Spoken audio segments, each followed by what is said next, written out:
저 지금 자연스럽게 대안 얘기로 넘어왔는데 예, 황 실장님은 어떠세요? 지금 이런 문제들에서 우리 사회 대안이 좀 있을까요? 그러니까 이게 뭐 대안을 뭐 누군들 알겠습니까만은 저는 이제 계속 그 관심이 있는 게 그 너무 변화가 빠를 때는 그 변화를 막 따라가려고 하는 게 아니라 변화해도 일단 사람들이 안정적으로 거기 그 변화를 좀 지켜보면서 그 자기 삶의 안정성은 침해되지 않게 하는 방법 그런 거를 좀 사회가 더 고민해야 되지 않을까 이런 이제 그게 저희 그 랩에서 전에 발표했던 자유 안정성하고도 관련이 있고 한데 저는 일단은 말씀하신 거에 굉장히 공감이 가는 게 정부가 좀 위험한 건 위험하다고 인정하는 걸 한번 봤으면 좋겠어요. 그러면은 오히려 신뢰가 갈 것 같아요. 아까 얘기하신 것처럼 다 그냥 뭉뚱그려서 혁신도 좋은 거다. 인공지능도 좋은 거다. 근데 고용도 중요하다. 이러면은 이제 다 상충되는데 그 얘기를 그냥 듣고만 있어야 되잖아요. 근데 그런 것처럼 최근에 정부가 대책이라고 발표하는 걸 보면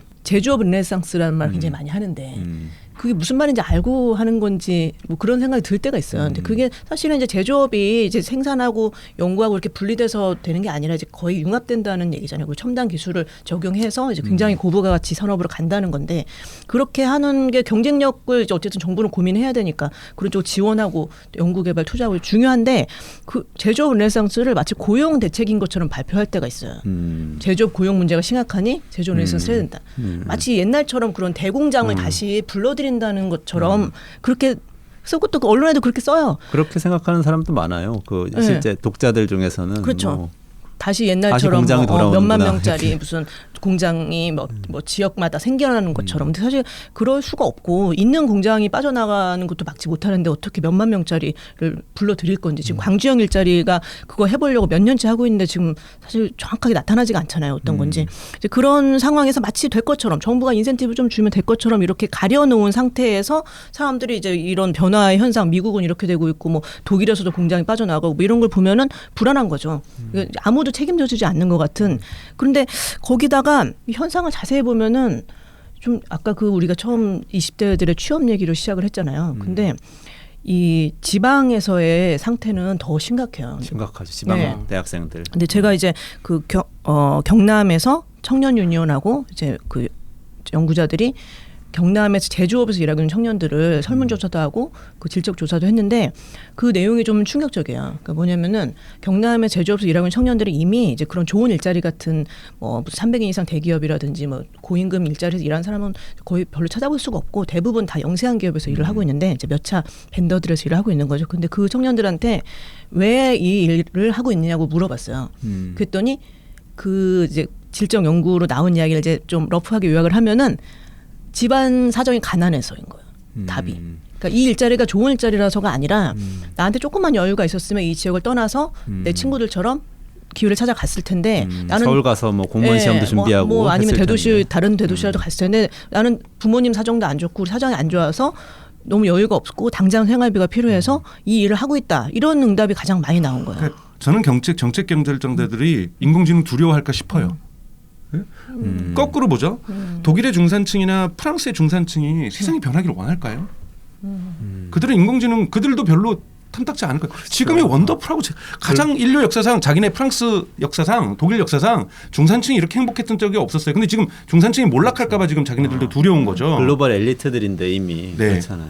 근데 저희가 봐야 될 것은 자본주의의 성장은 이것이 좋던 싫던 간에 끊임없이 시장의 확대, 시장의 확대의 극명한 표현이 저는 세계화라는 또는 글로벌리제이션, 지구화라고 하는 이 단어로 번역되는 쉽게 얘기해서 시장 확대하자라는 거잖아요. 우리나라만으로는 안 되겠으니 좀 더 시장 확대해서 근데 지금 이게 뭐 이렇게 나쁜 표현하면 이빠이로 지금 확대된 거잖아요. 그러니까 이러다 보니 네, 이빠이로 확대되다 보니 이게 이제 이쪽에서 서로 뺏고 뺏는 이런 관계로 간 거예요. 자, 가장 인공지능이 발전한 나라 미국이에요. 가장 인공지능이 두 번째로 발전한 나라 뭐 중국이라고 치죠. 여기 일자리가 줄고 있냐라는 거예요. 여기는 일자리의 감소 효과를 시장의 확대로 먹어버리고 있는 거거든요. 그러면 자꾸 일자리 하면서 왜 우리는 뭘 하냐면 지금의 현상 유지가 아니라 어쩔 수 없어요. 그러니까 100년 뒤에는 저도 100년 뒤에는 많은 부분을 인공지능이 일자리를 대신할 거라고 봐요. 지금 우리 지금 100년 얘기하는 게 아니란 말이죠.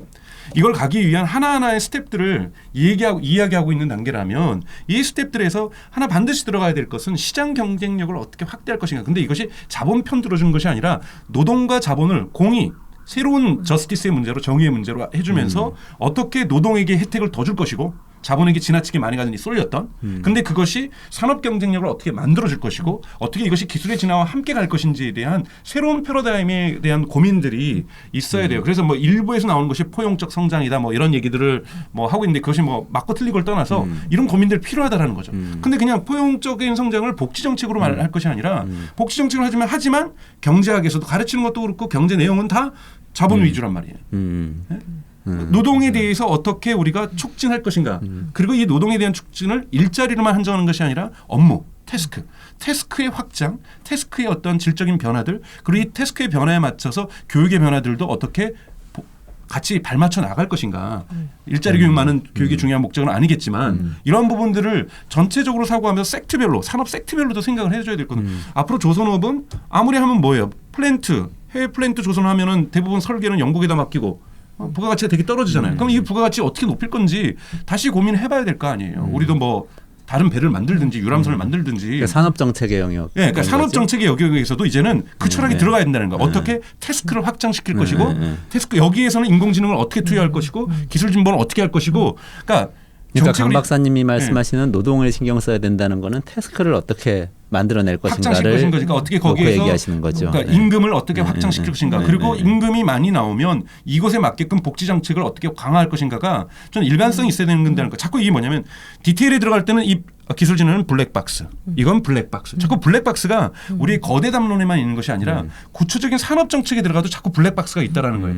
끊임없이 이 블랙박스를 걷어내고 여기에서 정말 튜닝하듯이 정책을 만들려고 하는 이런 담론적인 변화들이 있어져야 되고 이 모범사를 하나 만들어요. 예를 들면 조선산업과 가장 제조업 중에서 크다고 할 수 있는 조선산업이나 자동차 산업에 그 기업에게만 시장에게만 맡겨놓는 게 아니라 국가적인 어떤 지혜를 모으자라는 거죠. 자, 그럼 이 모델링을 다른 데도 한번 적용해보자. 똑같이 1대1로 적용할 수는 없겠지만 창원에는 어떻게 적용할 것인지. 자, 우리 근데 영원히 1차 밴더, 2차 밴더, 3차 밴더 이 구조가 맞아? 자, 3차 밴드는 2차 밴드를 어떻게 인테그레이션 시킬 수 있을까? 통합시킬 수 있을까? 한번 생각해 봐야 될 거 아니에요. 그렇죠. 그러니까 이러한 지금까지의 생산 프로세스가 생산 과정이 정답일까? 자, 이 생산 과정에 대한 혁신, 태스크의 업무의 변화는 이 프로세서의 변화하고 가장 밀접적이잖아요. 밀접하잖아요. 프로세스의 혁신이 어마어마한 변화를 이끌어냈던 게 토요타가 역사적으로 입증해줬던 거잖아요. 이제 그것도 낡은 모델이라고 하지만 혁신, 그러니까 생산에 있어서 생산 프로세스의 혁신이 대단히 중요하잖아요. 이 프로세스 혁신을 어떻게 할 것인가에 대한 사회적 논의가 저는 있어야 된다고. 좀 있어야 된다. 네. 그리고 이제 거기서 일하는 사람들 의 관점으로도 그러니까 거울로 보듯이 이쪽에서 보는 것처럼 이쪽에서 보는 게 양쪽이 그러니까 그 독일이 인더스트리 4.0을 연구를 하지만 그 노동 4.0을 같이 병행해서 하잖아요. 그러니까 이 고민이 연결된다는 거를 처음부터 밝히고 이제 거기에 읽어봐도 뭐 별 뾰족한 수는 없어요. 고민이 많지. 근데 우리는 정부가 그런 고민을 하고 있다는 걸 느끼지 못하는 게 불안의 원천인 것 같고 괜찮다만 하는 거죠. 그리고 정말 특히 이 사람이 정말 뭘로 프로그램을 인풋하면 아웃풋 나오는 식으로 일을 하던 시절은 이미 갔고 그런 거는 얼마든지 기가 대체할 수 있기 때문에 어느 자리에서 어느 태스크를 하든지 좀 유연하고 이 사람이 그 자리에서의 좀 사람이 생각할 수 있는 혁신이 있잖아요. 여러 가지를 융합한다든지 다른 경험을 가져와서 다른 것을 좀 제안한다든지 이런 일자리들이 많아질 것이 분명한데 교육이 지금 그렇게 되어 있지 않다는 거.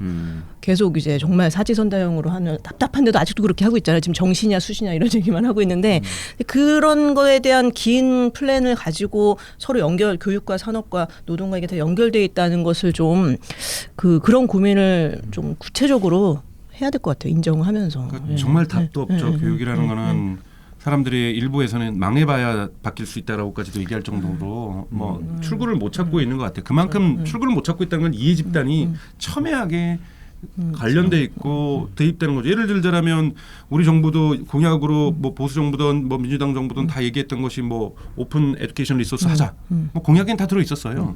근데 그게 뭐 얼마나 파괴적인 얘기냐면 참고서 업체들 다 죽이겠다는 얘기거든요. 네? 그냥 웹에서 검색하면 다 나올 수 있는 다 거잖아요. 나오고. 저작권법도 다 바꿔줘야 돼요. 그런 건 생각 안 하고 그냥 좋은 슬로건인가 하고 있어요. 근데 사실은 이해관계의 그 부분에서의 교육의 내용을 바꿔내는 것. 예를 들자면 자 5년 뒤부터는 지금부터 준비하자. 5년 뒤부터는 수능 시험에 스마트폰 갖고 와서 시험 볼 수 있어. 쉽게 해서 오픈북 시험이잖아요. 만약 이거 저는 이런 거대한 변화가 없으면 그거 굉장한 변화를 가져올 수 있는 정책인 것 같아요. 사실은 영국의 고등학교 시험 문제 출제위원장이 한번 이 얘기를 했다가 욕 바가지로 먹었어요. 근데 이게 처음에 70년대 중반에 전자계산기를 갖다가 학교 초등학교 중학교 교육에 집어이차고 했을 때 욕 바가지로 먹었거든요. 근데 우리 공대에서 시험 볼 때 계산기 갖고 가서 시험 보잖아요. 그렇죠. 근데 그게 이제 유럽 같은 경우나 미국 같은 경우에 이제 초등학교 때부터 쓸 수 있죠. 맞아요. 그런데 한번 생각을 하면 그런 걸 상상을 해보잖아요. 수능 때 스마트폰 갖고 들어와. 그렇게 좋아하는데. 아주 훌륭한 혁신인 것 같아요. 그러면 이게 기본적으로 교육의 내용도 다 바뀌어야 됩니다. 그렇죠. 문제를 그렇게 내면 안 되는 거죠. 네, 이제. 문제를 이제는 스마트폰으로 찾을 수 있는 건 내면 안 되는 거거든요. 그렇죠. 네. 그러니까 지금 근데 이 시대에 필요한 인재는 누구냐라는 거예요. 스마트폰을 버린 인재냐. 그래서 구구단 근데 18배단 5G로 막 옆에서 풀어주고 이럴 것 같은데요. 그러니까 그 도움이 있더라도 지금 원하는 인재가 그거잖아요. 우리 사회가 시장 경쟁력을 갖기 위해서 필요한 인재는 도구를 잘 활용하면서 그렇죠. 도구의 인간이라면서요. 근데 왜 스마트폰은 도구를 안 보는 거예요?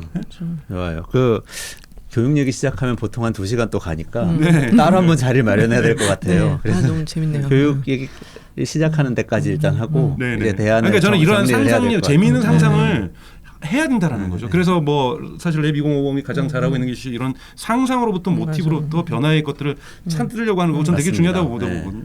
진짜 한번 저희가 다음번에 한번 스마트폰이 수능 시험에 등장했을 때 어떻게 변할 수 있을 것인가. 그거 한번 단계적으로 한번 해보죠. 초등학교 교육과 중학교 교육과 고등학교 교육이 어떻게 바뀔 수 있을지 네, 네. 그런 상상의 날개가 새로운 인재상에 대한 것도 논의할 수 있다고 봅니다.